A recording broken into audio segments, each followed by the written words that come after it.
Hmm.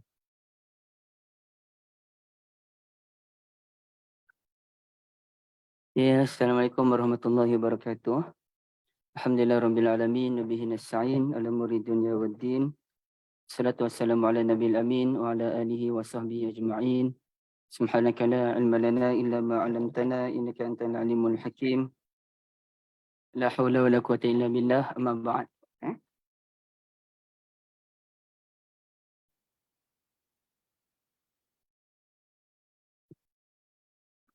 Kak Liza ATM dan Ibu. Jadi saya minta maaf terlewat sikit ya. Okey, baik. InsyaAllah pada pagi ni kita mula dengan surah Al-Ma'idah kan? Betul tak Kak Liza? Muka surat 131. Minggu lepas Ustaz mula pengenalan kan? Oh, patutlah saya slowkan suara. Sorry, tak dengar. Macam ni Kak Liza betul Ma'idah Minggu lepas kita dah mula dengan pengenalan surah Al-Ma'idah tu. Muka surat 131. Hari ni masuk muka surat 130 atau 31. Bab 1. Okey, tapi 129 pun tak habis sepenuhnya lagi. Kita tengok dulu Okey, baik. Siapa yang ada buku Message Deep dalam Al-Quran ni, buka muka surat 129 ya. Okey. Saya buka dulu.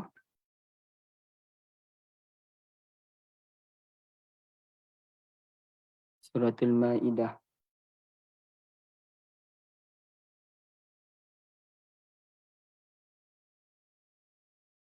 Okey, baik.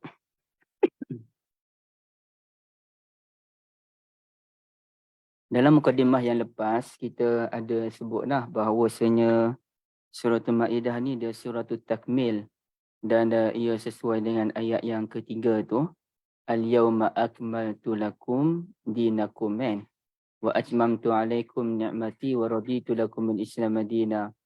Jadi kalau kita nak ni lagi, dia surah At-Takmil dan surah At-Tatmim. At-Tatmim tu apa nama, wa atmamtu alaikum ni'mati. Okay, saya tulis juga. Surah At-Takmil dan At-Tatmim. Oh, sorry. Silap silap eja pula. Semula. Surah At-Takmil dan At-Tatmim. Sekejap saya buka pintu sekejap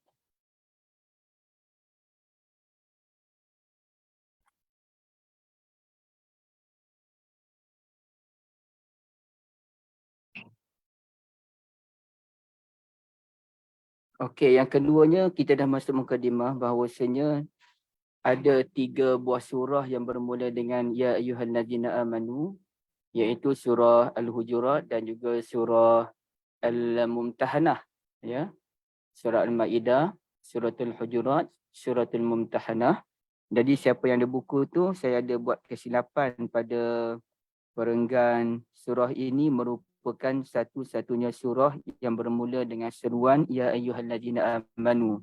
Jadi mohon puan-puan, ibu-ibu yang ada buku, betulkan sebenarnya bukan satu-satunya surah tapi salah satu daripada 3 surah yang bermula dengan Ya ayyuhallazina amanu.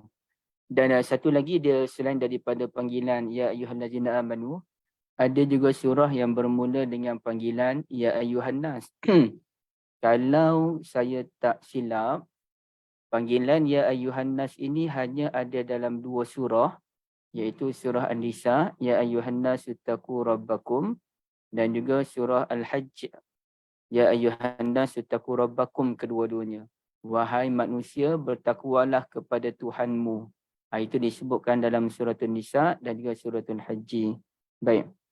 Jadi yang seterusnya ialah terdapat 18 kefarduan yang disentuh dalam surah ini dan tidak disentuh dalam surah yang lain. Jadi itu yang kena perincikan lagi lah, apa kefarduan yang disebutkan dalam surah ini tak disebutkan dalam surah lain. Misalnya kita difardukan untuk kita, bukan kefarduan tu bukan fardu ain semata-mata ya, tapi kewajipan ataupun perintah. Antaranya perintah tidak boleh berburu, antaranya perintah mengharamkan arak, dan juga perintah untuk tayammum. Itulah antara beberapa perintah yang telah yang disebutkan oleh Allah Azza wa Jalla dalam suratul Maidah. Itu dia punya mukadimah. Dan pasti kalau kita nak perincikan lagi, banyaklah mukadimah dalam suratul Maidah yang perlu diperincikan. Tapi saya dalam buku ni tidak bertujuan untuk memperincikan satu persatu, kerana kita lebih kepada beberapa ayat pilihan secara ringkas sahaja. Okey, baik. Sekarang ni ibu-ibu sekalian, kalau kita tengok surah ini pun bermula dengan soal pemakanan kan? Okey, surah ini bermula dengan isu pemakanan, iaitu hurrimat alaikumul maitatu, kita diharamkan apa dia? Makan bangkai, darah, daging khinzir dan sebagainya yang banyak tu. Tetapi kalau makanan yang berkhasiat, yang baik, dia bagus. At-tayyibat tu okey. Makanan hasil buruan daripada anjing ataupun mana-mana haiwan yang terlatih seperti burung helang ataupun apa lagi ya, binatang pemburu yang dibenarkan, itu tidak ada masalah. Okey. Dan setelah surah ini bermula dengan isu pemakanan, surah ini juga berakhir dengan isu makanan juga, iaitu mengenangkan permintaan daripada Al-Hawariyun supaya menurunkan makanan daripada langit kepada mereka dengan tujuan untuk meneguhkan keimanan dan kepercayaan mereka terhadap ajaran yang sedang mereka anuti, lantaran mereka sedang berhadapan dengan situasi yang begitu sulit menjadi manusia buruan oleh pelampau-pelampau Yahudi dan juga kerajaan Romawi. Jadi permulaannya soal makanan dan perakhirannya pun soal pemakanan, dan juga pada akhir-akhir itu diperkenalkan Allah Azza wa Jalla itu sebagai Tuhan yang memberikan rezeki, ya. Tuhan yang memberikan rezeki. Satu-satunya ayat yang menyebutkan Allah itu sebaik-baik pemberi rezeki. Baik. Jadi sekarang ni kita mulakan dengan ayat 3 dalam suratul Maidah. Okey, ayat 3 dalam suratul Maidah. Okey, untuk membantu kita tengok terjemahan dia terjemahan suratul Maidah.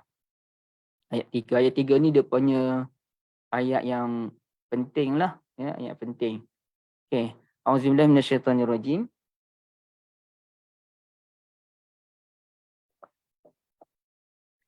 Hurrimat alaikumul maitatu. Okey.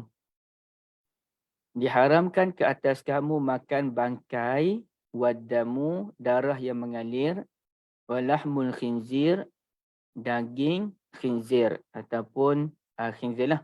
Wa ma uhilla li ghairillahi bihi, mana-mana haiwan yang disembelih bukan kerana Allah Azza wa Jalla. Contohnya dia sembelih haiwan tu atas nama Nabi Isa ke, ataupun atas nama mana-mana dewa, begitulah.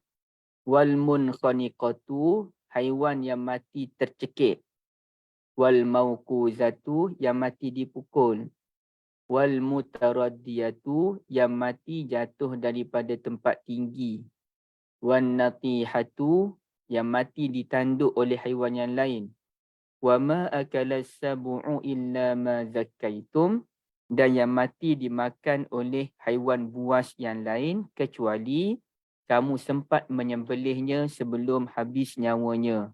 Misalnya termasuklah kalau ada seekor lembu tu dia berlari dan dia dilanggar oleh lori, dan kalaulah lembu tu belum mati dan kita sempat sembelih lembu sebelum dia mati, maka daging lembu tu boleh dimakan. Okey.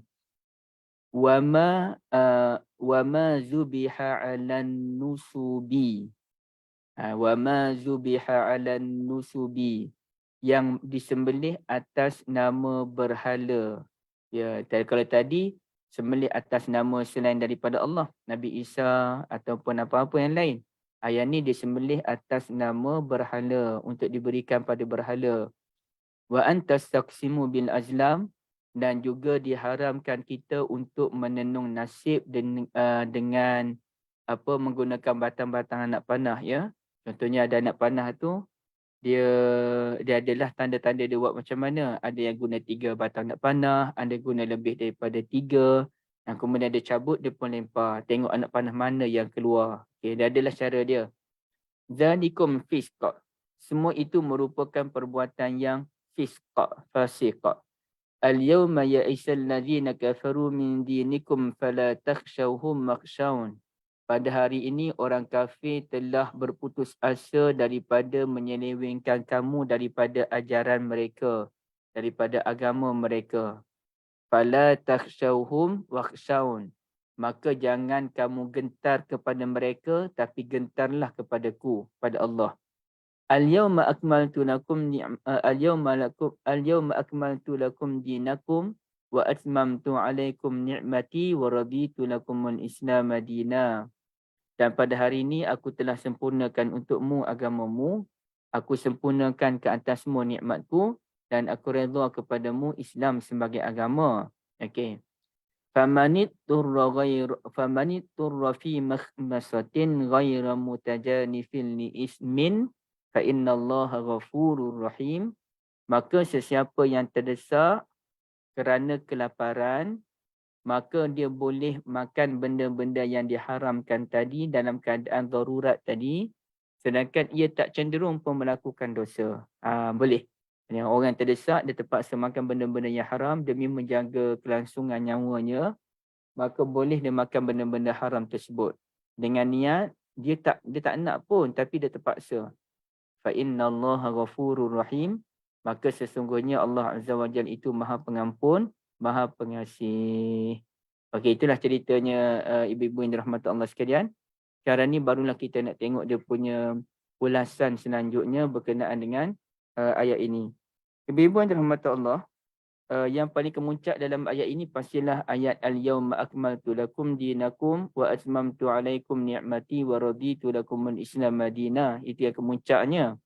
Dan ayat yang kemuncak ini dia berada di tengah-tengah cerita tentang makanan. Kedua-dua ayat al-yawma ni. Hari ini orang kafir sudah tidak mampu menyelewengkan akidah kita. Hari ini juga agama Islam telah disempurnakan. Kedua-dua ayat al-yawma ini telah diapit dengan ayat soal makanan, soal benda yang diharamkan oleh Allah Azza wa Jalla. Peringkat awal, Allah Ta'ala ceritakan benda-benda yang diharamkan. Peringkat yang kedua, Allah nyatakan toleransi, pertimbangan.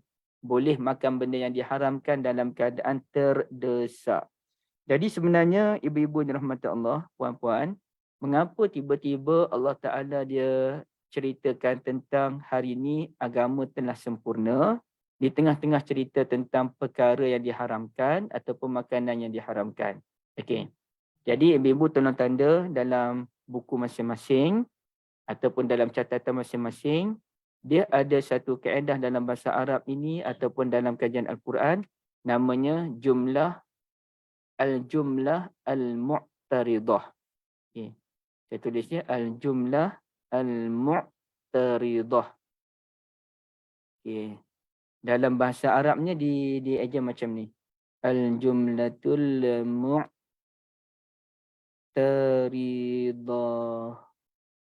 Alamak, sareja pula situ. Okey, al-jumlatul mu'taridah. Apa maksud al-jumlatul mu'taridah? Al-jumlatul mu'taridah ialah dalam bahasa mudahnya ayat-ayat menyampuk di tengah. Okey. Yang mana kalau kita tak sebut ayat tersebut, maka tidak sempurnalah percakapan kita. Contohnya kita sedang berbicara tentang negara. Tapi semasa kita berbicara tentang masa depan negara, contohnya Perdana Menteri lah kita buatnya. Perdana Menteri sedang berbicara tentang masa depan negara. Tengah-tengah Perdana Menteri cerita tentang masa depan negara ni macam mana dengan pelaburan-pelaburan yang nak masuk dan sebagainya. Tiba-tiba Perdana Menteri mengungkit balik, mengimbau balik apa yang dilakukan pada zaman PM Abdul Razak sebagai contoh. Jadi pada zaman PM Abdul Razak dulu, apa projek dia buat dan sebagainya. Kemudian dia sambung balik ucapannya tentang masa depan negara kita.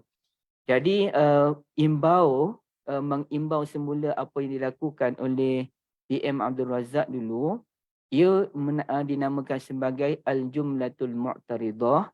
Yang mana kalau PMX tak sebut benda tu, dia jadi macam kurang sempurna penyampaian dia. Jadi untuk menyempurnakan mesej yang dia nak sampaikan tu, dia pun bawa balik apa yang telah dilakukan oleh PM Abdul Razak supaya yang mendengar tu jelas perjuangan yang sedang dibawakan oleh pihak kerajaan. Misalnya lah, bila saya sebut kerajaan tu, ibu-ibu jangan politik kan. Saya hanya sebut tanpa bias mana-mana politik ya. Itu secara umum sahaja. Baik. Sama jugalah kalau kita dengar cerita tentang, contohnya Allah Ta'ala membicarakan tentang keluarga, hubungan suami isteri, soal perceraian, soal penyusuan anak, soal bagaimana nak rujuk balik. Macam-macam lah perbincangan. Tiba-tiba di tengah-tengah perbincangan tentang kekeluargaan dalam surah Al-Baqarah, Allah Ta'ala dia datangkan ayat Jumlatul Mu'taridah ni dengan menceritakan tentang peri pentingnya menjaga salat. Okey, benda ni selalu saya ulang dulu. Jadi kenapa tiba-tiba Allah Ta'ala menyampuk dengan ayat mencelah dengan ayat solat? Kerana untuk memastikan keluarga kita bahagia, berjaya. Tidak lain dan tak bukan, caranya ialah mesti ahli keluarga masing-masing menjaga solat, terutamanya ketua keluarga itu sendiri. Jadi bila dia jaga solat, maka keluarga insya-Allah akan bahagia. Itu dipanggil jumlah mu'taridah. Kalau tak ada, dia kurang sempurna. Baik. Sekarang ni ibu-ibu yang dirahmati Allah sekalian, persoalannya mengapa, apa kaitan cerita tentang makanan-makanan yang diharamkan dengan kesempurnaan dalam agama?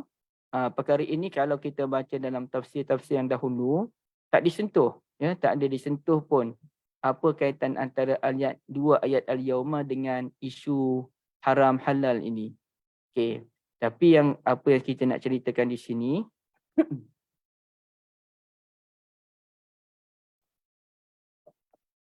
Islam ni dia bukan agama akhirat semata-mata. Siapa yang biasa dengan saya selalu sebut benda ni. Islam bukan agama akhirat semata-mata. Islam ialah agama dunia dan akhirat. Islam bukan agama yang mana kita kena berpuasa saja macam ajaran agama Hindu ataupun Buddha sampaikan ramai mati kerana puasa. Islam ialah agama yang puasa dan Islam juga mementingkan soal pemakanan.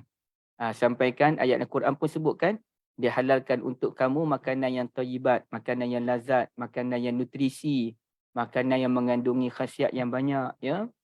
Kemudian Islam bukan agama yang mementingkan salat semata-mata. Islam agama yang salat dalam masa yang sama, agama yang mementingkan kehidupan, mementingkan kita membantu orang miskin dan sebagainya. Ini ibu-ibu kita dapat faham melalui ucapan Hasanul Banna. Okey, minta maaf ya, saya ambil masa sikit berkenaan dengan benda ni supaya kita betul-betul jelas apa yang mahu disampaikan oleh ayat ini insya-Allah. Al-Islamu nizamun syamil yatanawalu mazahirul hayati jami'a. Ini dulu memang saya ingatlah dia punya ayat ini tapi dah lupa, dah lama tak ingat. Yang mahu tak ulang. Okey. Kita tengok kata Hasan Banna, Al-Islamu nizamun syamil. Islam merupakan perundangan yang menyeluruh. Yatanawalu mazahirul hayati jami'a, merangkumi seluruh aspek kehidupan dunia. Aspek kehidupan. Fahuwa daulatun wa watan. Islam adalah negara dan juga tanah air. Au hukumatun wa ummah. Islam ialah pemerintahan dan juga rakyat ataupun ummah. Wa huwa khuluqun wa quwwah. Ia merupakan agama akhlak dan juga kekuatan. Au rahmatun wa adalah. Agama rahmat dan juga keadilan. Wa huwa saqafatun wa qanun. Agama kebudayaan dan juga perundangan. Au ilmu wa qada, ataupun ilmu dan juga kehakiman. Wa huwa madatun wa sarwatun. Ia merupakan agama kebendaan dan juga agama kemajuan. Au kasbun wa ghaniyun, ataupun agama usaha, perusahaan dan juga kekayaan. Wa huwa jihadun wa da'wah. Ia agama jihad dan juga dakwah. Au jaisun wa fikrah, ataupun agama ketenteraan dan juga fikrah. Kama huwa aqidatun sadiqatun wa ibadatun sahihah. Sebagaimana agama ini juga merupakan akidah yang jujur, yang tulus, juga ibadah yang sahihah, sawa'un bisawa', sama je semuanya. Jadi ini ucapan Hasan Al-Banna yang begitu luar biasa dan sekarang ni saya berikan pada ibu-ibu sekalian, tapi saya tak sempat nak terjemah lah. Saya bagi je di ruangan chat yang ada tu ucapan Hasan Al-Banna. Hasan Al-Banna. Baik. Jadi ibu-ibu dirahmati Allah sekalian, bila kita sebut soal pemakanan ini, bererti apabila umat Islam menjadi negara yang mengeluarkan makanan sendiri, bangsa pengeluar produk, di situlah antara tanda kekuatan umat Islam. Misalnya sekarang ni kita tengok lahmul khinzir, daging khinzir.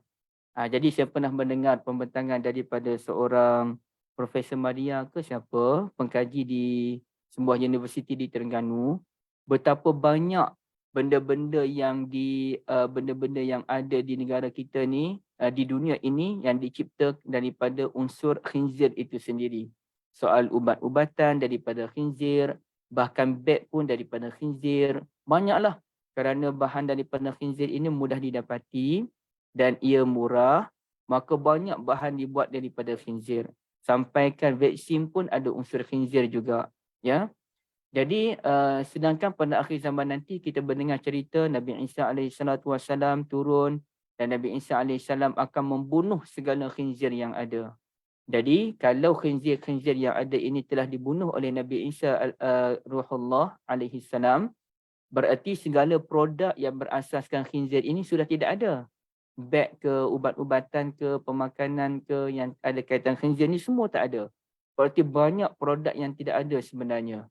Maka di sini sebenarnya insya-Allah ayat ini ingin menyuruh kita antaranya kita mesti menjadi bangsa yang mengeluarkan produk dan kita yang memperkenalkan produk tanpa memerlukan unsur khinzir pun. Jadi ini apabila kita berbuat demikian, barulah kita mencapai satu level yang dinamakan Islam merupakan agama yang sempurna. Ibu-ibu dirahmati Allah sekalian, untuk memahami lagi betul-betul isu ni. Ni saya rasa saya kena cerita juga macam mana pun biar kita faham sungguh-sungguh bahawa agama kita ni bukan agama akhirat semata-mata. Bukan agama yang kena berzikir, bertasbih, solat, puasa, zakah, puasa begitu saja tak. Islam ni merupakan agama keduniaan, ya, agama keduniaan dan juga agama akhirat. Nah, sekarang ni saya nak tunjuk pada ibu-ibu sekalian bagaimana ayat-ayat hujung. Ayat terakhir diturunkan dalam Al-Quran, ayat apa dia? Ya, okay. Ayat terakhir yang diturunkan dalam Al-Quranul Karim ialah ayat 281 Suratul Baqarah. Wattaqu yawman turja'una fihi ila Allah summa tuwaffa kullu nafsin ma kasabat wa hum la yuzlamun. Dan bertakwalah dengan menyediakan benteng daripada kemurkaan Allah Azza wa Jal menghadapi hari yang mana kita dikembalikan kepada Allah. Summa tuwaffa, kemudian kamu akan dibalas terhadap segala yang kamu kerjakan dalam keadaan kamu tidak dizalimi. Jadi ayat ini permulaan dia punya ayat akhirat. Kalau ayat pertama diturunkan kepada Nabi SAW, itu ayat keduniaan. Merangkumi akidah dan unsur ilmu. Dengan akidah disinergikan dengan ilmu, kita boleh menjalani kehidupan di dunia dengan baik. Dan penghujungnya ayat akhirat, iaitu bertakwa dalam menghadapi hari kita dikembalikan kepada Allah. Tapi ibu-ibu dirahmati Allah, kita tidak boleh melupakan ayat-ayat sebelum dan ayat-ayat selepas. Dan ternyata ayat-ayat sebelum yang begitu banyak ibu-ibu dirahmati Allah, semuanya berbicara tentang harta. Cuba kita lihat ayat 281 kan. Okay, 281, kalau kita pergi atas lagi, sampailah ke ayat Masalul ladzina yunfiquna amwalahum fi sabilillah. 261. Bayangkan lebih kurang dalam 20 ayat. Campur lagi ayat selepas itu 22 ayat semuanya. Ya, dalam 22 ayat semuanya membicarakan tentang harta. Ayat pertama, Allah Ta'ala kata siapa yang nafkah hartanya maka dapat 700 kali ganda. Ayat kedua, kita nak bagi harta nafkah ni, kita jangan sampai menyakiti hati orang, duduk mengungkit-ungkit. Kita mesti ada jiwa pemaaf. Kemudiannya jangan kita batalkan sedekah kita dengan kita mengungkit-ungkit dan menyakiti hati penerima. Kemudiannya orang yang memberikan infak pada jalan Allah, mengharapkan keredaan Allah ini ibarat apa dia. Kemudiannya lagi juga tentang harta. Okey. Lagi ayat Allah Ta'ala kata kena infak harta yang berkualiti. Jangan kita bagi je benda-benda yang mengarut. Macam apabila berlaku masa banjir kan, ada orang bagi bantuan, dia bagi je, campak je baju-baju buruk. Sebenarnya dia nak buang baju. Tapi dia bagi pada masa banjir. Na'udzubillah min zalik. Tak boleh. Kena infak benda yang berkualiti.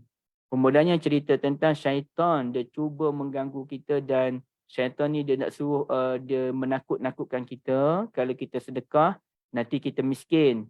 Kemudian cerita hikmah. Hikmah ni selama ni kita faham dia sebagai kebijaksanaan. Kebijaksanaan itu sebenarnya merujuk kepada pengurusan harta yang betul. Bukannya hikmah kebijaksanaan belajar benda tu, belajar benda ni, bijak, ahli falsafah sebagainya. Tak. Itu pun betul juga. Tapi ayat ini berkaitan dengan pengurusan harta. Kemudian ini pun harta juga. Wa ma anfaqtum min nafaqatin ataupun nazar. Kemudiannya soal bersedekah dengan cara terang-terangan dan juga cara sembunyi. Nanti kita jumpa ayat-ayat sebegini. Ini pun infak juga. Wa ma tunfiquna illa bitigha'a wajhillah. Ini cerita tentang orang fakir yang tidak suka meminta-minta. Mereka jenis orang yang ta'affuf, menahan diri daripada meminta-minta. Ibu-ibu tak payah salin apa yang saya sebut ni ya. Saya nak cepat-cepat je ni. Tak perlu salin. Kemudiannya cerita tentang orang yang memberikan infak hartanya pada malam dan juga siang secara sembunyi dan terang-terangan. Kemudian cerita tentang riba pula. Ini pun cerita riba lagi. Ayat seterusnya pun cerita ni sampai riba ni. Riba sampailah ayat yang terakhir ni pun riba juga. Barulah datangnya ayat 281 yang merupakan ayat terakhir yang diturunkan oleh Allah. Dan lepas 281 tu datang pula cerita tentang hutang piutang yang perlu diurus dengan betul. Ayat yang paling panjang dalam Al-Quran. Dan kemudiannya cerita lagi pasal hutang piutang. Akhir sekali barulah ayat lillahi ma fis samawati wa ma fil ard amanar rasul dan juga la yukallifullah. Jadi apa cerita sebenarnya? Ceritanya ialah apabila kita menjadi bangsa yang pandai mengurus harta dengan betul, barulah kita akan menjadi bangsa yang kuat. Maka sebab itulah kita meletakkan, kalau mana-mana orang lah, ini bukan cerita parti politik ya, cerita politik tapi bukan parti politik. Mana-mana orang yang jadi kerajaan, mesti penilaian yang paling besar diletakkan oleh mana-mana orang pun, rakyat, pemerhati politik, pelabur-pelabur dan sebagainya, kuat atau tidak kuat ekonomi negara tersebut. Utuh atau tidak utuh ekonomi negara tersebut. Menjanjikan atau tidak menjanjikan ekonomi negara tersebut. Jadi itu yang penting. Dia tak ada orang naik negara, okey, siapa yang jadi pemimpin negara ni, adakah lepas ni kita akan melihat bahawasanya umat Islam akan berubah menjadi umat yang sentiasa berzikir, menjadi umat yang sentiasa solat tanpa henti, menjadi umat yang sentiasa tawadhu'. Itu pun betul juga, kita nak juga. Tapi bukan itu penilaian yang paling penting. Penilaian paling penting ialah pengurusan harta yang betul. Kerana pengurusan harta yang betul itulah menepati apa yang disebutkan oleh Allah Azza wa Jalla dalam banyak ayat Al-Quran. Antaranya kata Allah, negara yang makmur ini bagaimana? Allazi at'amahum min ju' wa amanahum min khauf. Tuhan yang memberi makan kepada orang di saat kelaparan dan memberi keamanan di saat ketakutan. Itu dia punya penilaiannya, ibu-ibu yang dirahmati Allah. Okey, baik. Jadi kalau kita kembali pada yang tadi pun sama, iaitu antara mercu kejayaan umat Islam ialah menjadi bangsa pengeluar produk, bangsa pengeluar produk dan orang panggil apa? Meninggalkan segala larangan-larangan Allah Azza wa Jal. Okey, itu dia. Okay, ada persoalan dulu ke ibu-ibu sebelum kita bergerak ke depan lagi?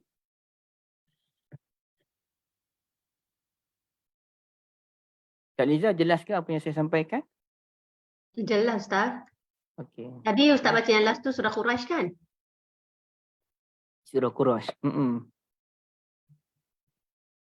Okey, kalau tak ada kita ke depan lagi. Ayat yang keempat. Okey. Saya sebut benda tu bukan apa sebab ada orang salah faham dengan menganggap Islam ni merupakan agama ibadah semata-mata. Sedangkan fahaman itu silap sebenarnya. Dan oleh kerana kita meletakkan Islam ni agama ibadah semata-mata, maka kita terlalu bergantung. Kalau Islam ni mesti ustaz. Islam ni mesti ahli agama. Padahal ahli agama ataupun ustaz itu hanyalah satu komponen kecil dalam Islam ataupun dalam negara kita. Dia baru satu komponen kecil. Tapi kalau kita nampak kalau golongan ustaz ini, inilah dinamakan sebagai golongan yang soleh. Tapi kalau orang yang berjuang, pemimpin-pemimpin, ahli korporat, tak ada pula dinamakan orang yang soleh. Kita hanya nampak golongan-golongan agamawan sajalah yang dipanggil sebagai golongan zuhud dengan pemakaiannya dan sebagainya. Tapi kalau golongan korporat, ahli perniagaan ataupun ahli teknokrat ataupun orang yang bertukang, yang bahagian-bahagian pertukangan apa ni, tidak pula nampak sebagai orang yang zuhud. Kita nampak golongan ustaz, dia golongan yang warak.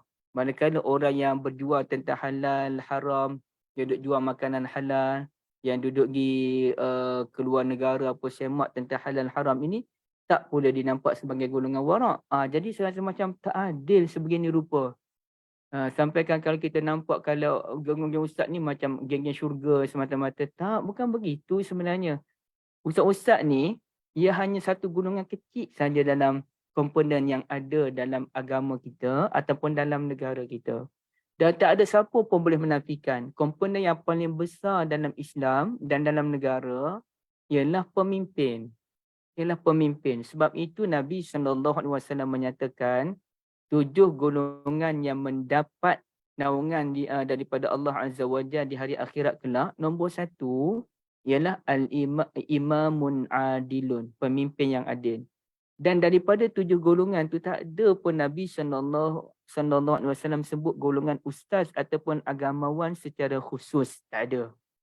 Jadi saya rasa macam ini satu fahaman yang silap ni. Apabila apa-apa agama dia ustaz. Apabila agama dia ustaz. Sedangkan benda tu baru satu cabang baru daripada agama kita yang begitu luas. Yang saya sebutkan tadi. Yang paling penting ekonomi. Yang paling penting ialah produk. Dan ternyata golongan ustaz tak pandai dalam bidang ekonomi. Tahulah yang belajar bahagian muamalat tentang isu kepenggunaan dalam Islam, ekonomi dalam Islam, tahulah. Tapi nak urus ekonomi dalam skala yang besar, terutamanya ekonomi yang melibatkan negeri-negeri ataupun ekonomi yang melibatkan negara ataupun ekonomi yang melibatkan syarikat, confirm ustaz-ustaz tak pandai, ibu-ibu sekalian. Saya memang tak pandai langsung benda-benda demikian. Maka orang yang terlibat dalam bidang ekonomi, yang belajar dalam bidang ekonomi, mereka ni kalau mereka betul-betul menjauhi rasuah, menjauhi budaya-budaya ribawi dan sebagainya, mereka lah orang yang zuhud sebenarnya. Ya, mereka lah orang yang paling zuhud, jauh lebih zuhud dibandingkan dengan ustaz-ustaz ini. Okey, baik. Begitulah orang yang belajar dalam bidang perbankan misalnya. Mereka berjuang untuk menegakkan sistem perbankan Islam. Mereka lah pejuang yang sepatutnya kita benar-benar berhargai dan mereka lah orang soleh yang patut kita sanjung sebenarnya. Kerana mereka berjuang habis-habisan untuk membentuk sistem perbankan Islam, memudahkan urusan kita semuanya. Sepatutnya begitu. Jadi saya pun rasa tak selesa apabila golongan ustaz ini diangkat begitu tinggi. Sepatutnya diangkat sesuai dengan kedudukannya saja, cukup. Ini sampaikan berlebih-lebihan. Bila golongan ustaz itu orang sambut macam apa dah. Setengah ustaz tu jadi macam artis dah orang sambut. Na'udzubillah min zalik. Bukan begitu ajaran agama kita, ibu-ibu sekalian. Ya. Sebab itu dia kalau kita tengok dalam sejarah pun, berapa banyak Islam dirosakkan oleh golongan asatizah. Dalam sejarah, berapa banyak golongan asatizah yang merosakkan agama kita sebenarnya. Okey, baik. Dan kadang-kadang saya tengok bila asatizah ni berbincang benda yang terlalu teknikal, nak dibincangkan dengan masyarakat, saya semalu pula kepada golongan-golongan teknokrat, golongan profesional, yang mana mereka ni tak ada masa dah nak bincang benda-benda kecil-kecil macam kita nak bincang ni. Bukan kita tak boleh bincang langsung. Masalahnya kita membesar-besarkan perbincangan tersebut. Bila kita membesar-besarkan perbincangan tersebut, macam tak ada benda lain dah nak bincang di dunia ni. Itu yang nanya tu. Okey. Tapi kalau kita bincang secara ilmiah, bukannya kita ni sampaikan seluruh negara tumpu pada perbincangan kita. Kita buat kelas macam ni, itu tak apalah. Itu secara khusus. Mana-mana pengajian pun ada pengajian khusus, ya. Baik. Sekarang ni kita lihat pada ayat yang keempat, Allah Azza wa Jalla menyatakan yas'alunaka maza uhilla lahum. Mereka bertanya kepadamu apa yang dihalalkan bagi mereka. Qul, katakanlah, uhilla lakumut tayyibatu wa ma 'allamtum minal jawarihi mukallibina tu'allimunahunna mimma 'allamakumullah. Okey. Bagi menjawabnya, katakanlah dihalalkan bagimu memakan yang lazat-lazat, yang tayyibat, yang baik, dan buruan yang ditangkap oleh haiwan-haiwan pemburu yang kamu telah ajar mereka. Ya, dengan apa yang telah diajarkan oleh Allah kepadamu. Kita dapat ajar anjing, kita dapat ajar burung helang. Saya lupa dah, serigala ke apa lagi binatang pemburu yang boleh diajar. Maka kita halal makan makanan yang diburu oleh binatang-binatang tadi, dan kita mengajar itu, Allah Ta'ala tegaskan kamu ajar berdasarkan ilmu yang diajarkan oleh Allah kepadamu. Jadi jangan dabit dada, yang kamu dapat melatih burung helang tu, kamu nak dabit dada, ini ilmu saya. Jangan, itu ilmu yang diajarkan oleh Allah Azza wa Jal kepadamu. Fakulu mimma amsakna alaikum wazkuru smallahi alaih. Maka kamu fakulu mimma amsakna alaikum wazkuru smallahi alaih. Sekejap ya. Kamu mengajar serta melatihnya sebagaimana, saya tak habis. Sampai situ je ya. Yang lain tu tak apalah. Kamu makanlah apa yang dapat dan sebutlah nama Allah ketika kamu melepaskan anjing tersebut. Okey, itu tak apa. Jadi ceritanya ibu-ibu dan rahmat Allah sekalian, contohnya kalau sebahagian orang tu dia memburu dengan anjing ya, dan bila dia tembak kijang tu, dia pun perintahkan anjing dia pergi ambil kijang, dan bila anjing dia bawa kijang tu, maka kijang itu halal dimakan walaupun dibawa oleh anjing. Tapi dengan beberapa syarat lah. Satu, pastilah anjing tu anjing yang terlatih. Okay. Yang keduanya, anjing itu bila kita tengok kijang tu hanya satu je tempat gigitan, bukannya banyak. Tapi kalau kita jumpa banyak gigitan di kawasan lain, maka ada dua kemungkinan. Kemungkinan yang pertama, ada anjing-anjing lain berebut kijang tersebut dengan anjing kita. Yang kedua, mungkin anjing kita yang telah merasa kijang tersebut sebelum dia bawa pada kita. Maka tak boleh dimakan, ia haram, ia dianggap sebagai bangkai. Tapi kalau anjing tu heret, satu tempat gigitan sahaja yang ada, maka kita boleh makan kijang tersebut. Maknanya anjing itu memang anjing yang terlatih. Baik.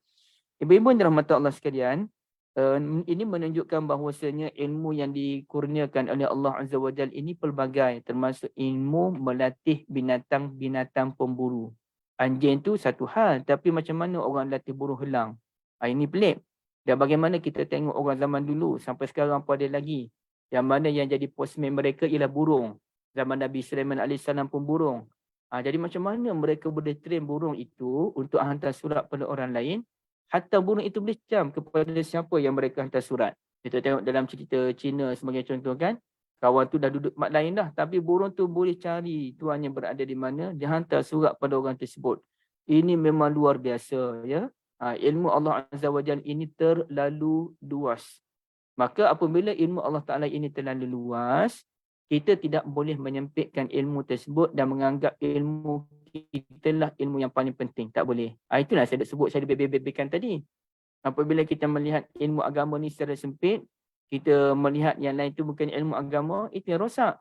Apabila kita melihat agama ni hanya fikih, solat, taharah, zakat itu sahaja, dan kita mengetepikan ilmu-ilmu tentang pengurusan negara, ilmu tentang strategik bandar, ilmu tentang pendidikan awal kanak-kanak, ilmu tentang melatih haiwan, ilmu tentang gunung ganang, ilmu tentang lautan dan sebagainya, maka kita akan rosaklah. Kerana kita menganggap itu bukan ilmu Islam. Ilmu Islam ni hanyalah fiqh, syariat, tafsir Quran, hadis. Sedangkan itu hanya satu cabang sahaja daripada kehidupan kita. Okey. Maka kalau kita belajar benda hadis, jangan kita nafikan ilmu-ilmu yang lain juga merupakan ilmu Allah yang Allah Ta'ala berikan kepada kita. Dan ternyata para Nabi ni dia menguasai ilmu-ilmu tersebut. Sebagai contoh, Nabi Yusuf AS menguasai ilmu mentadbir negara, ta'wilul ahadis. Sebagaimana Nabi Muhammad SAW juga menguasai ilmu politik dan ilmu bagaimana strategi dalam ketenteraan. Jadi kita tak boleh nafi. Bahkan ilmu tentang haiwan-haiwan ni pun dikuasai oleh Nabi Muhammad SAW. Jadi ilmu ni terlalu luas. Ibu-ibu yang dirahmati Allah sekalian, Jadi ayat ini secara tidak langsung sebenarnya mengangkat martabat anjing. Dia sebenarnya bukan anjing sahaja, mana-mana haiwan yang terlatih, tetapi khususnya anjing. Khususnya anjing. Jadi kita jumpa dalam 2 ayat paling kurang yang mengangkat tinggi kedudukan anjing. Satu ayat ini. Anjing ni apabila dia ada ilmunya, tu'allimunahunna, yang kamu berikan ilmu kepada anjing tersebut, kepada haiwan pemburu tersebut, dengan apa yang telah diberikan ilmu oleh Allah Azza wa Jal, yang diajarkan oleh Allah. Artinya ilmu anjing ni apabila dia ada ilmu, dia pun tinggi kedudukan. Kalau anjing yang berilmu pun tinggi kedudukannya, bagaimana pula kalau orang manusia itu yang berilmu? Lagi-lagilah tinggi kedudukan. Tapi kalau manusia itu tidak berilmu, maka dia hina. Sebagaimana anjing, apabila kita gelarkan dia sebagai anjing dia, yang dia tidak ada tuan, yang pemakanan dia pun tak teratur, yang dia pun tak ada ilmu dia, maka dia menjadi hina, sampaikan kita pun panggil anjing jalanan, anjing liar, anjing kurap. Minta maaf ya, itu contoh. Sama juga manusia apabila dia tidak ada ilmu, maka dia pun menjadi hina sebagaimana anjing. Balhum adhal, bahkan lebih hina daripada anjing itu sendiri, na'udzubillah. Okey. Selain daripada itu, ibu-ibu yang dirahmati Allah sekalian, bukan kerana anjing itu hanya ada ilmu diangkat tinggi kedudukannya oleh Allah, bahkan dalam suratul Kahfi kita dapati bagaimana anjing itu berbakti kepada orang-orang yang saleh. Maka poin dia ialah sesiapa sahaja yang berbakti pada orang soleh diangkat tinggi kedudukannya, sebagaimana anjing Ashabul Kahfi berbudi kepada sekumpulan anak muda, akhirnya budi anjing tersebut dirakamkan dalam Al-Quran, dibaca oleh ratusan juta ataupun mungkin bilion umat Islam bermula zaman Nabi SAW, disaksikan oleh umat-umat Islam yang mengenal Al-Quran ini, ibu yang dirahmati Allah. Jadi bayangkan, anjing tu menjadi masyhur namanya kerana berbudi dengan orang-orang yang soleh. Jadi daripada anjing tu kita ambil pengajaran. Satu, ada ilmu. Yang kedua, berbudi dengan orang yang soleh. Itu dia. Ini benda yang sangat-sangat penting, ibu-ibu yang dirahmati Allah.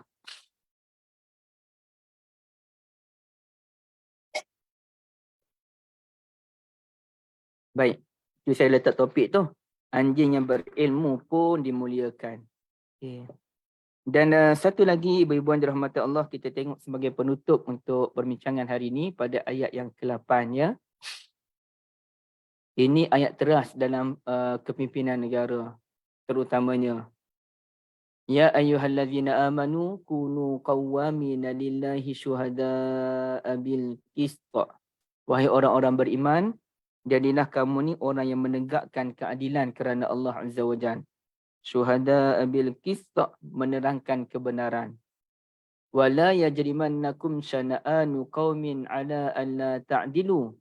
Janganlah kerana kamu ni benci kepada sesuatu kaum menyebabkan kamu berlaku tidak adil kepada kaum tersebut. I'dilu huwa aqrabu littaqwa. Berlaku adillah kerana ia lebih mendekati takwa. Wattaqullah, bertakwalah kepada Allah. Innallaha khabirun bima ta'malun.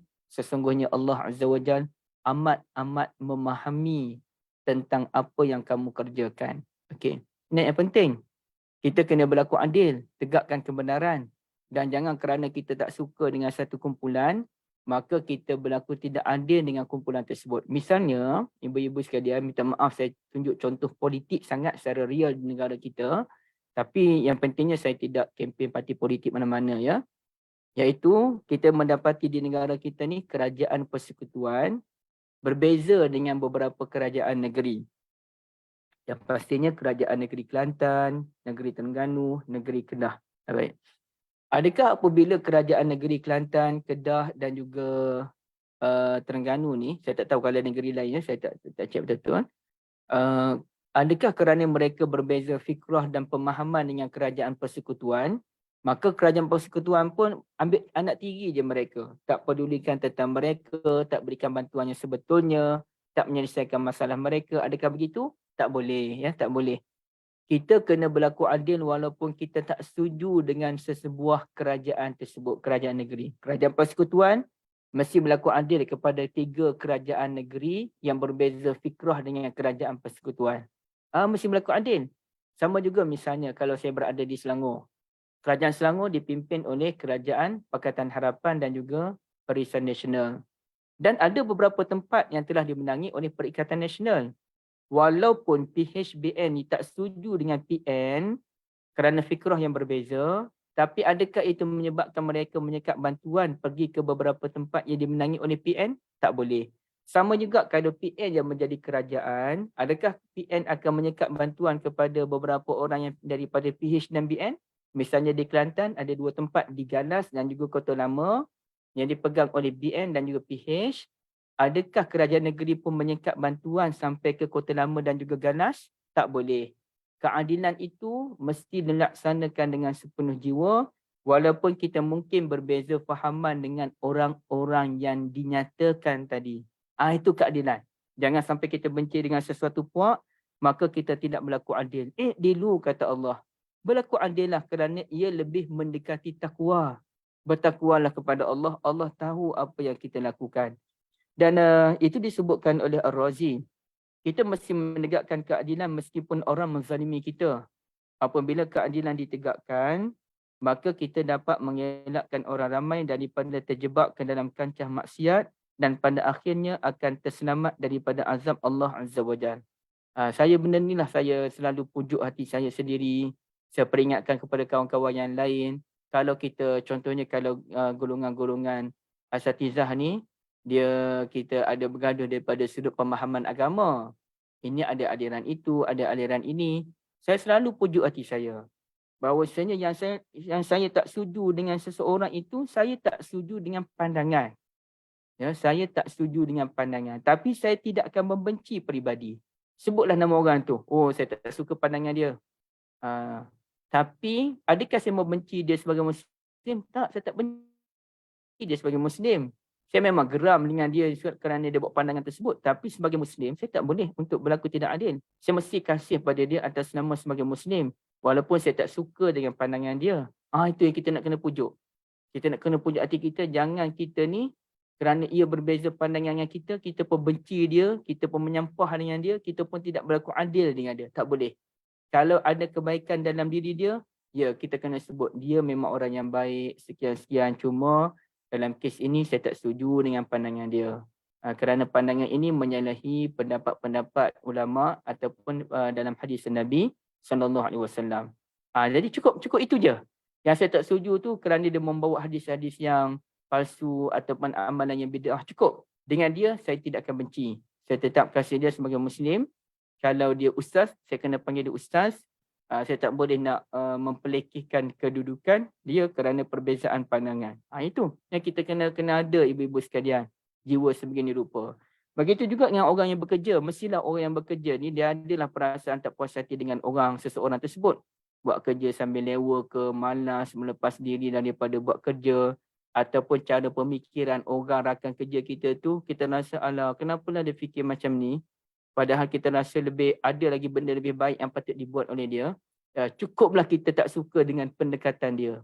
Cukuplah kita tak suka dengan cara dia berfikir. Tapi untuk kita membenci dia sebagai peribadi, sebagai individu, untuk kita membenci dia sebagai orang Islam, itu tak boleh. Cukuplah. Kita tak suka cara berfikir, cukup. Kita tak suka cara dia bekerja, cukup. Tapi secara peribadi, kalau jumpa kita bagi salam, kita bertegur sapa. Kalau dia ada masalah kewangan, kita bantu. Kalau dia ada masalah tak tahu nak selesaikan kerja dia teknikal tu, kita tolong. Kalau ada budaya macam tu kan bagus. Dan dia pernah sonok. Dia ni memang kita tak sebulu dah dalam pandangan. Tapi kalau dia susah je, kita tolong dia. Kalau dia tak sihat je, kita dah orang pertama tanya khabar. Macam mana, sihat tak sihat, okey tak okey. Dia pun jadi pelik dengan kita. Kenapa ni dalam mesyuarat bukan main lagi bergaduh. Kalau dia keluarkan idea, kita sanggah. Tapi dalam berakhlak, kita layan dia dengan baik. Dia tak sihat, kita tanya khabar. Anak dia masuk hospital, kita pergi lawat. Kalau tak sempat lawat pun, kita tanya khabar. Kalau dia balik dari kalau kita balik daripada mana-mana permusafiran, kita pun mungkin boleh bagi hadiah pada dia, buah tangan sedikit. Orang yang pun kita bagi, dia pun kita bagi. Jadi itu akan menyebabkan hubungan itu makin lama, makin baik. Itulah namanya keadilan. Okey. Dan dalam masa sama, jangan pula kerana kita suka kepada satu puak, maka kita berlebih dengan puak tersebut, kurang dengan puak yang lain, tak boleh juga. Kecuali orang yang kita suka tu benar-benar ada kualiti dan kita bagi tu bukan kerana suka tapi kerana kualiti yang ada pada dia. Itu cerita lain lah. Itu cerita lain. Kerana dia ada kualiti, kita pun suka dengan gerak kerja dia. Kita pun bagi, kita bagi bukan kerana pilih kasih, kita suka secara individu. Tapi kita bagi hadiah pada dia tu kerana kita suka dengan pendekatan dan kerja usaha dia. Dia layak mendapat inisiatif pada bulan tersebut. Itu cara dia, ya. Baik. Sekarang ni saya nak tutup di sini. Saya nak tengok ada satu soalan. Okey, Puan Salmiah. Apa maksud berbudi pada orang soleh? Adakah kita perlu berkhidmat padanya? Contoh dengan membantu dari segi kewangan ke dan sebagainya. Jadi berbudi pada orang soleh ni dia umum. Satunya kita perlu faham orang soleh itu definisinya ialah mana-mana orang yang baik, tak semestinya asatizah, ya. Tak semestinya asatizah. Dan semestinya bukan skamer, itu bukan skamer.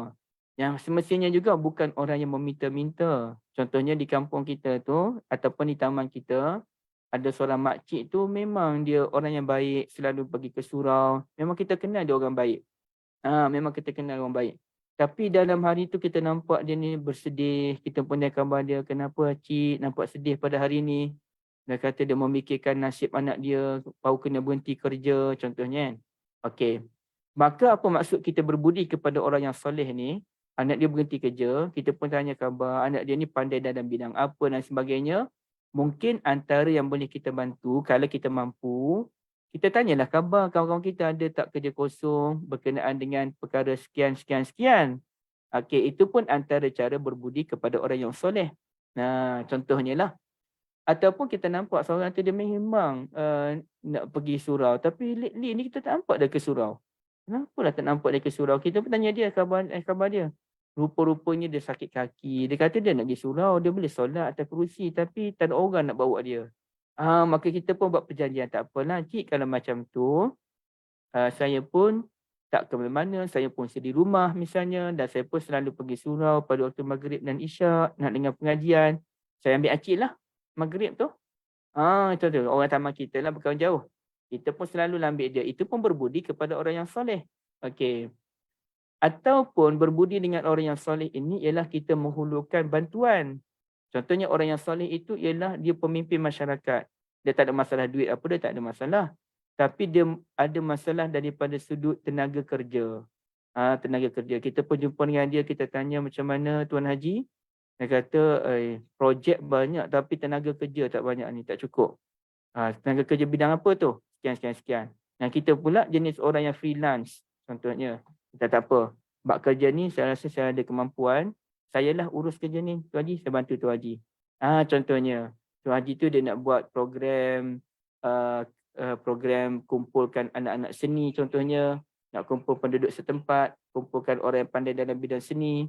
Maka kita buat. Ataupun program tu ialah mencari bakat seni kalangan anak-anak tempatan. Yang pandai melukisnya, yang pandai guna AI ke, yang pandai guna Canva ke dan sebagainya. Kita kumpul, kita yang tolong manage program tersebut. Kita yang tolong edarkan borang ke, ataupun kita yang tolong kempen dan sebagainya. Itu pun berbudi kepada orang yang soleh. Jadi definisi orang yang soleh tu perlu diperluaskan. Apa maksud definisinya? Ataupun kalau orang soleh itu merupakan orang yang berjuang dalam kemanusiaan. Dia ke sana ke sini ke hulu ke hilir untuk memerdekakan kemanusiaan. Dan kita tanya dia apa yang boleh saya tolong?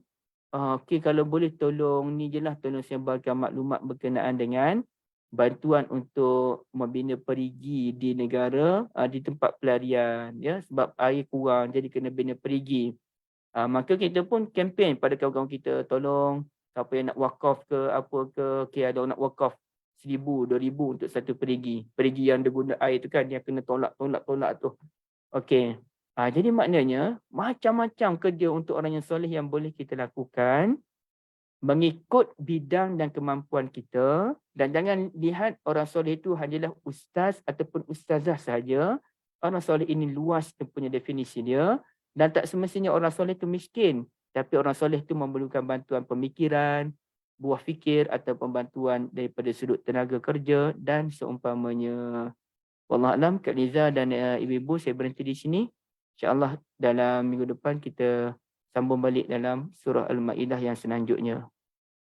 Subhanakallahumma bihamdika asyhadu an la ilaha illa anta astaghfiruka wa atubu ilaik. Assalamualaikum warahmatullahi wabarakatuh. Waalaikumsalam warahmatullahi wabarakatuh. Jazakallah khair Ustaz. Terima kasih. Terima kasih semua. Wa iyyakum.